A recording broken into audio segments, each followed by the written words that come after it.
آپ social media کو استعمال کر رہے ہیں، ہر جگہ استعمال ہو رہا ہے، اور کہا کیا جا رہا ہے وہی طریقہ کار، وہی ماڈل ہے، وہی اسکرپٹ ہے دشمن کا۔ کیا آپ کو نہیں پتا مولانا کہ افغانستان کے اندر اس وقت اسرائیل جو ہے اپنی انٹیلیجنس بھی فراہم کر رہا ہے، اپنے ڈرون بھی فراہم کر رہا ہے، ہندوستان اپنا پیسہ دے رہا ہے، اور افغانستان کے اندر دہشت گردوں کے کیمپ جو ہیں وہ اس وقت ایکسپورٹ کر رہے ہیں دہشت گردی کو، دہشت گردوں کو پاکستان کے اندر۔ آپ کو نہیں معلوم کہ کراچی کے اندر رینجر ہیڈ کوارٹر پہ حملہ کرنے والے 4 میں سے 3 افغانی تھے؟ کیا کون سا ٹیکس، کیا میں کہہ سکتا ہوں کہ آج یہ فوج یہ شہادتوں کی بدولت پاکستان قائم ہے، خدا کی قسم شہادتوں کی بدولت پاکستان قائم ہے، ورنہ نہ آپ مولانا اسلام آباد میں اپنے گھر میں رہ سکتے ہیں، نہ میں اسلام آباد میں اپنے گھر میں رہ سکتا ہوں، نہ میری اسلام آباد میں اپنی عزت محفوظ رہ سکتی ہے، نہ آپ لوگوں کی عزت محفوظ رہ سکتی ہے۔ یہ ممکن ہی نہیں ہے۔ آپ دیکھیں لوگ، دشمن ہمیں پہلے فرقہ واریت میں الجھایا دشمن نے، اس میں دشمن کو شکست ہوئی، ہم بھائی آپس میں نہیں لڑے۔ اس کے بعد زبان کی بنیاد پہ لڑانے کی کوشش کی، ہم نہیں لڑے۔ اس کے بعد صوبائیت کی بنیاد پہ لڑانے کی کوشش کی، ہم نہیں لڑے۔ لیکن کچھ ظالم اپنی آدھا کلو گوشت کی خاطر پوری بھینس پورے پاکستان کو ذبح کرنے کے درپے ہیں۔ انشاءاللہ تعالیٰ یہ ممکن نہیں ہوگا کہ ہمارے ان جوانوں کی، جن کی تصاویر بار بار اٹھا کے، اور جب یہ ترانے گونجتے ہیں، اور پھر ہمارے وہ شیر دل جوان جنہوں نے اپنی شہادتیں دی ہیں، اور اپنے گھر والوں کو کس طریقے سے، میں کہتا ہوں کہ جب آپ نے یہ لفظ کہا کہ آپ کے جوان جو ہیں وہ سیلری لیتے ہیں اس لیے پیٹی باندھتے ہیں، خدا کی قسم نہیں۔ میں نے بہت سے جوانوں کو تڑپتے ہوئے دیکھا ہے، جو کمیشن نہیں ملا تو روتے تھے، روتے ہوئے میں نے خود دیکھا ہے۔ ہمارے پاس سفارشی آتے تھے، یار ہمیں کروا دیں۔ ان کو پتہ ہوتا تھا کہ میں جاؤں گا، ماں کو پتہ ہے، باپ کو پتہ ہے، وہ کاکول اکیڈمی میں چھوڑ کے آتے ہیں، پتہ ہے اس نے شہید ہو جانا ہے۔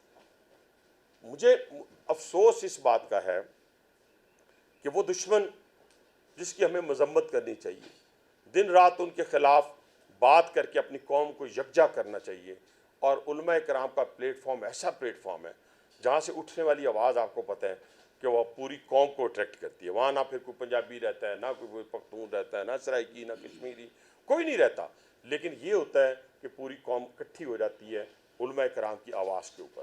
لیکن جب ہم اپنے ذاتی مفادات کی خاطر، یا ہم اپنے غصے کی خاطر پاکستان کے اوپر یا پاکستان کی فوج کے اوپر، ان کی فورسز کے اوپر اگر ہم کوئی گفتگو کرتے ہیں، تو وہ دل آزاری پوری پاکستانی 25 کروڑ عوام کی دل آزاری ہے۔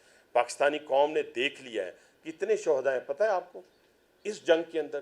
پاکستانی فوج تو ڈیلی جنگ میں ہے، ڈیلی جنگ میں ہے۔ یہاں تو 10 دن کی جنگ کے بعد بڑے بڑے طاقتور جو ملک ہیں وہ اپنے آپ کو وہاں سے نکالنے کی کوشش کرتے ہیں۔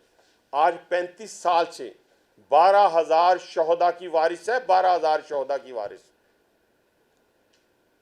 6,000 ڈس ایبل کی وارث ہے، غازیوں کی وارث ہے۔ نہ اس میں کوئی پختون ہے، نہ کشمیری ہے، نہ پنجابی ہے، نہ بلوچ ہے۔ یہ کون ہے جو ہمیں بلوچ، پنجابی، پختونوں میں تقسیم کرنا چاہتا ہے؟ وہ ہمارے سیاسی مفادات ہیں، وہ ہمارے سیاسی مفادات ہیں جن کو حاصل کر کے ہم اعتدال حاصل کرنا چاہتے ہیں۔ وہ میری پارٹی ہو، وہ کوئی پارٹی ہو، وہ کسی جگہ سے ہو، ہمارا اس سے کوئی تعلق نہیں ہے۔ اور یہی بات میں اب دوبارہ دہرانے جا رہا ہوں کہ اگر کسی کو ضرورت ہے ڈبل ٹرپل سیلری کی، میں اس آفس میں موجود ہوں، کل آئے یہاں پہ اور اپنا جوان بچہ دیتا جائے۔ اور وہ کاکڑ شہید، میجر عدنان شہید، اور میرے سپاہیوں کی بدولت۔ اور کیا آپ کو یاد نہیں میجر عزیز بھٹی شہید؟ کیا آپ کو سرور شہید جو ہے وہ یاد نہیں؟ محفوظ شہید یاد نہیں؟ یہ کون لوگ تھے جنہوں نے اپنی جانوں کے نذرانے پیش کر کے ساری زندگی کے لیے امر ہو گئے؟ تو ہمارے شہید کا کوئی مقابلہ نہیں، ہمارے غازی کا کوئی مقابلہ نہیں ہے، اور نہ اس کی کوئی قیمت ہے۔ نہ میں اس کی جوتی کے برابر ہوں، نہ کوئی میرے شہید کی جوتی کے برابر ہے۔ کوئی بھی ہو اس پاکستان کے اندر میری شہید کی جوتی کے برابر کوئی نہیں ہے جس نے اپنا گرم گرم لہو جو ہے اس پاکستان کی خاطر دیا۔ یہ میرا ایمان کی حد تک بات ہے۔ اس کے بعد بھی اگر ہمیں پرخچے بھی اڑا دیے جائیں، ہمارے اولاد میں سے کوئی ایسا کام کرے جو ہماری فورسز کے خلاف جاتا ہے، ہمارے پاکستان کے خلاف جاتا ہے، ہمارے رشتہ داروں سے، ہمارے گھر سے بھی کوئی، ان کے لیے بھی یہی زبان ہے۔ ان کے لیے بھی یہی ہے، کیونکہ میں دشمن کی سازش کو سمجھتا ہوں کہ دشمن یہ چاہتا ہے کہ ہم اس اٹامک پاور کو جنگ کے ذریعے فتح نہیں کر سکتے، تو ہم کیسے کریں؟ اپنی پراکسیز کے ذریعے اس میں افراتفری پیدا کریں، دہشت گردی پیدا کریں۔ آج کے پی کے اندر جو کچھ ہو رہا ہے، آج بلوچستان کے اندر، ایون کشمیر کے اندر، اب میں کشمیر کی بات بھی تھوڑی سی کرتا جاؤں۔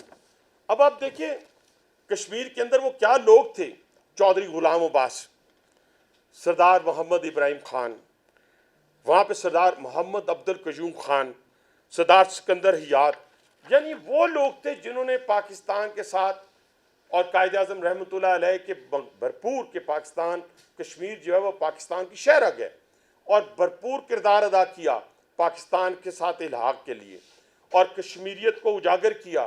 کیا اس وقت کا آج کا جو کشمیری ہے، جو میرا بھائی ہے، آج مجھے بتائیں، جو پاکستانی پاسپورٹ کے اوپر پوری دنیا میں جا کر تو ارب پتی بنا ہے، پاکستان کے آئی ڈی کارڈ کے اوپر پاکستان کے ہر حصے کے اندر وہ موجود ہے، پاکستان اس کا ہے، کیونکہ پاکستان، کشمیر پاکستان کی شہرگ ہے۔ اور ان سارے یہ معیار تھا کشمیر میں، لیڈرشپ کا یہ معیار تھا، جتنے نام میں نے لیے ہیں۔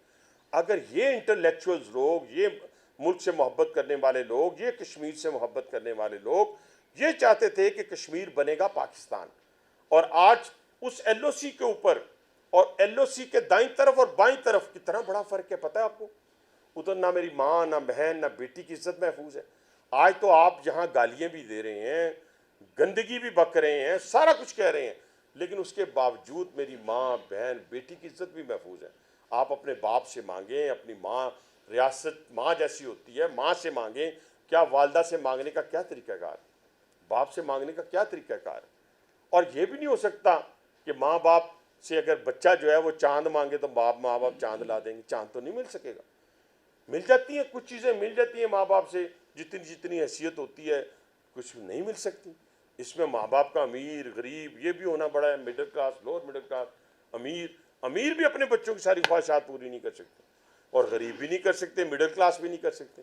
اپنے مطالبات کو اس پیرائے میں رہ کر آپ ضرور اپنی ماں کے سامنے رکھ سکتے ہیں، اپنے باپ کے سامنے رکھ سکتے ہیں، لیکن اگر آپ یہ کہیں کہ دشمن کا اعلی کار بن کے آپ کشمیری ہوں، بلوچ ہوں، پختون ہوں، پنجابی ہوں، سندھی ہوں، تو پھر آپ کو نہیں کرنے دیا جائے گا۔ یہ ایک اٹامک پاور ہے، یہ بھول جائیں، سب بھول جائیں کہ پاکستان کے اوپر کسی قسم کا آپ پراکسی بن کے لوگوں سے اربوں ڈالر لے کر آپ اس کے اوپر آ کر اور حکومت بنانا شروع کر دیں گے، یہ کوئی کسی قسم کی، میں سمجھتا ہوں کہ میرے لیے اور آپ کے لیے ممکن ہی نہیں ہے کہ ہم کوئی جتھوں کی صورت میں ہم کسی کی بات مانیں گے۔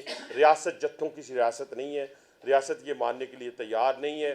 انشاءاللہ تعالی ہاں، کیا یہ مجھے بتا دیا جائے کہ یہ جو فتح ہمیں نصیب ہوئی اللہ تعالیٰ نے پاکستان کو، اور دنیا میں پاکستان کا وقار بلند ہوا ہے، کیا یہ شہداء کی بدولت نہیں ہے؟ کیا یہ غازیوں کی بدولت نہیں ہے؟ یہ ٹیکس پیئرز کی بدولت ہے؟ کس نے کہہ دیا ٹیکس پیئر؟ مولانا ٹیکس پیئرز کی بدولت نہیں ہے۔ مولانا ہم نہیں رہ سکتے اس پاکستان کے اندر، ہماری عزتیں محفوظ نہیں رہ سکتی، ہمارے جان محفوظ نہیں رہ سکتے، ہمارے مال محفوظ نہیں رہ سکتے، ہماری بڑی بڑی گاڑیاں محفوظ نہیں رہ سکتی، ہمارے بڑے بڑے گھر محفوظ نہیں رہ سکتے، اور سب سے پہلے یہ بڑے بڑے گھر جو ہیں وہ دہشت گردوں کی زد میں آئیں گے۔ چھوٹے جو گھر ہیں ان پہ کوئی نہیں جانے لگا، یہ بڑے بڑے گھروں میں آئیں گے، بڑی بڑی فیکٹریوں میں آئیں گے، یہ بڑے بڑے محلات میں آئیں گے جن میں ہم رہتے ہیں۔ ان محلات پہ وہ قابض ہوں گے، وہاں وہ گدھے باندھیں، وہاں پہ وہ گھوڑے باندھیں، وہاں پہ وہ کسی کی عزتوں کو پامال کریں، جو مرضی کریں۔ یہ پھر یہ شتر مہار والی زندگی وہ گزارنے کے لیے یہاں درپے ہیں۔ ہاں انشاءاللہ تعالی یہ جو دشمن کا اسرائیل، ہندوستان اور پلس ہمارے جو اس وقت افغانستان ہے جو اس وقت وہاں سے ایکسپورٹ کر رہا ہے، ان لوگوں کی جو ہے دہشت گردوں کو ہم انشاءاللہ ان کے منطقی جہاں تک پہنچا کے دم لیں گے۔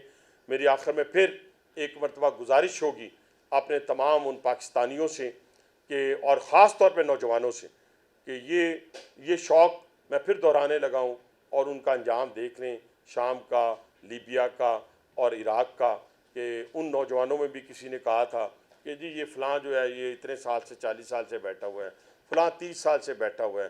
کیا اس وقت ملک محفوظ تھا؟ لیبیا مولانا بھی جایا کرتے تھے، لیبیا ہم بھی جایا کرتے تھے، وہ والا لیبیا اور آج والا لیبیا زمین آسمان کا فرق ہے. آج وہاں پہ ہر طرف جو ہے تباہی اور بربادی ہے. آج وہاں پہ بے روزگاری ہے. اور اس وقت کتنے ڈالر ان کے پاس پڑے ہوئے تھے, وہ نکالیں. میرا نوجوان چلا جائے, عراق کے ڈالر نکالیں, لیبیا کے نکالیں, شام کے نکالیں, ان کی ترقی نکالیں, اور پھر آج کے لیبیا, شام اور عراق کو دیکھیں.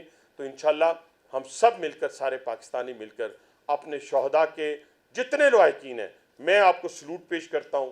آپ کے جتنے بچے ہیں وہ ہمارے بچے ہیں, ان کی کوئی قیمت نہیں ہے ہمارے پاس ان کے خون کی, جو ہمارے ملک کے لیے انہوں نے اپنی جانوں کے نذرانے پیش کیے ہیں. اگر کسی کے پاس اتنے خوبصورت بچے ہیں جنہوں نے ہمارے اس ملک کے لیے جان دی ہے, تو ہمارے ساتھ آ کے بات کریں. ہمارے ٹیکس, کوئی ٹیکس نہیں ہے. ہماری قیمت, جو قیمت ان پہ خرچ ہوتی ہے اور جو اس کے بدلے میں اپنی جانیں دیتے ہیں. میں ایک مرتبہ پھر آخری بات کر کے, کہ ایک بال کی قیمت کوئی اپنے کسی غریب سے پوچھے, امیر سے پوچھے, میں عام لوگوں کی بات کرتے ہیں, اور اسے کہیں بیٹا, یا اس کی ماں کو کہیں کہ تیرے بیٹے کے 10 بال میں نے نوچنے ہیں, اور غریب ہو ماں, غریب ہو, اس کے پاس کھانے کے لیے 3 وقت کا کھانا بھی نہ ہو, تو میں آپ کو 10 لاکھ دوں گا. تو کوئی اپنے بچے کے بال کو نہ کھینچنے دے. کہاں وہ کہیں کہ جا بیٹا اپنے ہاتھوں سے, اور پھر اس کا یونیفارم جو ہے وہ شہادت والا پوری کا پورا یونیفارم ریسیو کریں, اس کو چومیں. کس کی خاطر چومیں؟ وہ نبی آخر زمان صلی اللہ علیہ وسلم نے ہمیشہ اپنے شہداء کے بارے میں جو الفاظ ادا کیے تھے, یہ وہی اسلامی ریاست کے شہداء ہیں نا. یہ ریاست اسلامی ہے نا, یہ آپ بھی اسلامی جمہوریہ پاکستان ہے. کمی کوتاہیاں اپنی جگہ موجود ہیں جن کو دور کرنا چاہیے, وہ ایک علیحدہ ایشو ہے. لیکن اپنے شہداء کے اوپر اور غازیوں کے اوپر انگلی اٹھانا اور اس بیٹی کو سیلری سے تشبیہ دینا بڑا ہی دل دکھا ہے, اور یہ دل دوبارہ نہیں دکھنا چاہیے. ہم سب کو چاہیے کہ الفاظ ہم نے کئی دفعہ ادا کیے ہیں, کئی دفعہ میرے منہ سے غلط لفظ نکلا ہے, ہم نے, یہ ساتھی بھی کئی بیٹھے ہوئے ہیں رائٹ لیفٹ, ان سے کوئی بلا کے معذرت کی ہے کہ ہم سے غلطی ہوئی ہے, ہمیں معافی دیں. صاحب نور وزیر ہوں دی فرنٹیئر وائس سے, آپ نے جمعیت علماء اسلام سربراہ مولانا فضل الرحمان صاحب کے خطاب کی بات کی, لیکن اس سے پہلے سابق وزیر اعظم میاں محمد نواز شریف صاحب نے کئی ایسی باتیں کی ہے, پرویز رشید صاحب نے بھی باتیں کی ہے, خواجہ اسد رفیق نے بھی کی ہے, اور اس کے علاوہ نہال ہاشمی صاحب جو کہ موجودہ گورنر ہے, اس نے یہ بات کی تھی کہ آپ لوگوں پر ہم زمین تنگ کر دیں گے. تو اس کا آپ نے ذکر نہیں کیا, کیا وجہ ہے؟ اور دوسرا یہ ہے کہ آپ نے اپنی حفاظت کی بات کی کہ ہم اسلام آباد میں بڑے بڑے بنگلوں میں, بڑی بڑی گاڑیوں میں محفوظ ہیں. خیبر پختونخوا قبائلی علاقہ اور پھر بلوچستان کے لوگ محفوظ کیوں نہیں ہے؟ کیا فوج آئین کی پاسداری کے مطابق اپنا رول ادا کر رہا ہے؟ دیکھیں سب, نہیں ایک آرام سے, کوئی جلدی نہیں. پہلی بات تو یہ ہے کہ یہ تو گھسا پٹا سوال نہیں آنا تھا, مجھے پتا ہے. کسی ایک جگہ کے اوپر بتائیں کہ انہوں نے کسی شہید کا, کسی غازی کے بارے میں یہ بات کی ہو کہ وہ جو خون دے رہے ہیں وہ ہمارے ٹیکسوں سے دے رہے ہیں, وہ جو شہید ہے, غازی ہے, وہ سیلری کی خاطر اپنی جانیں دے رہا ہے. تو میں اسی وقت مذمت نہیں, جو چھوڑ کے یہاں سے میں باہر چلا جاؤں, اس بات کا تو یہ جواب ہے. میں نے پہلے کہا کہ انڈیویجول جو ہیں وہ ہر جگہ موجود ہیں, ہم نے بھی مار کھائی ہے, لیکن اس ملک کو گالی نہیں دے سکتے. اپنے شہید کے اوپر انگلی نہیں اٹھے. جو بات کی آپ نے کے پی کے کی اور بلوچستان کی, کیا کے پی کے اندر جو پروکسی وار کا حصہ بنے ہوئے کوئی باہر سے آئے ہوئے ہیں؟ جو بلوچستان کے اندر پروکسی وار کا حصہ بنے ہوئے ہیں, 1 لاکھ روپے پر پرسن لے رہا ہے بی ایل اے کا, وہ باہر سے آیا ہوا ہے. وہ اسی افغانستان سے اندر انٹر ہوتا ہے اور ہو کر کرتا ہے. تو اس کا پہلی جو شیلڈ ہے وہ کون ہے؟